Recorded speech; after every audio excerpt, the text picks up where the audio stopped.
வணக்கம் நண்பர்களே, இன்றைக்கி நம்ம சேனலில் என்ன டிராக்டர் சேல்ஸ்க்கு வந்துருன்னு பார்த்தீங்கன்னா ஜாண்டியர் 5050 டி மாடல் டிராக்டர் தாங்க சேல்ஸ்க்கு வந்திருக்கு. இந்த வண்டியோட மாடல் ஆஃப் இயர்னு பார்த்தீங்கன்னா 2012 மேனுஃபேக்சரிங் ஆகிருக்குங்க. 2013 ரெஜிஸ்ட்ரேஷன் ஆகிருக்கு. ஹெச்பி கேடியரின்னு பார்க்கும்போது 50 ஹெச்பி கேடியரில் வருதுங்க. ஸ்டேரிங் பார்த்திங்கன்னா பவர் ஸ்டேரிங்கில் வருதுங்க. ஆயில் பிரேக்கு டோல் கிளச் ஆப்ஷனில் இந்த வண்டி வருது. வண்டியோடைய எக்ஸ்ட்ரா ஃபிட்டிங்ஸில் பார்க்கும்போது பம்பர் இருக்குங்க, டாப் இருக்குது, ஊக்கு பெட்டு மட்டும் இல்லைங்க, கை சைடு சைடு சேனலாக இருக்குது. எக்ஸ்ட்ரா ஃபிட்டிங்ஸில் பார்க்கும்போது ஊக்கு பெட்டு மட்டும் இல்லை. டயர் கண்டிஷன் பார்த்திங்கன்னா பெரிய டயர் வந்து ஒரிஜினல் டயர் தாங்க. 30 to 35% இருக்குது. ஃப்ரண்ட் டயரும் பார்த்திங்கன்னா ஒரிஜினல் டயர் தான், ஃபுல் டயர் கண்டிஷனில் இருக்குங்க. 4 டயருமே ஒரிஜினல் டயர் தான். புக் கண்டிஷன் பார்க்கும்போது சிங்கிள் ஓனர் வண்டி தாங்க. இன்சூரன்ஸ் மட்டும் கரண்ட் இல்லைங்க, எஃப்சி வந்து கரண்டில் இருக்குது.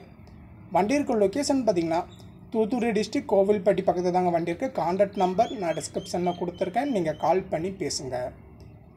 புதுசாக யாராச்சும் நம்ம சேனலுக்கு வந்துருந்தீங்கன்னா மறக்காம நம்ம சேனலை சப்ஸ்கிரைப் பண்ணி பெல் ஐக்கான ஆளுங்கிற ஆப்ஷனை செட் பண்ணி வச்சுக்கோங்க. அப்போ தான் நம்ம போடுற வீடியோ உடனுக்குடன் வந்து சேரும். இந்த வண்டிக்கு ஓனர் கேட்கக்கூடிய ரேட்டுன்னு பார்த்தீங்கன்னா 3,25,000 ரூபா கேட்குறாங்க. இந்த விலை நேரில் போய் பார்க்கும்போது அனுசரித்து பேசிக்கலான்ட்டு ஓனர் தரப்புலேருந்து சொல்லியிருக்காங்க. வண்டியை படித்த நண்பர்கள் நேரில் போய் பாருங்கள். வண்டி இருக்க லொக்கேஷன் தூத்துக்குடி டிஸ்ட்ரிக்ட் கோவில்பட்டி பக்கத்தில் இருக்குது. கான்டாக்ட் நம்பர் நான் டிஸ்கிரிப்ஷனில் கொடுத்துருக்கேன். மீண்டும் ஒரு வீடியோவில் சந்திப்போம். நன்றி, வணக்கம்.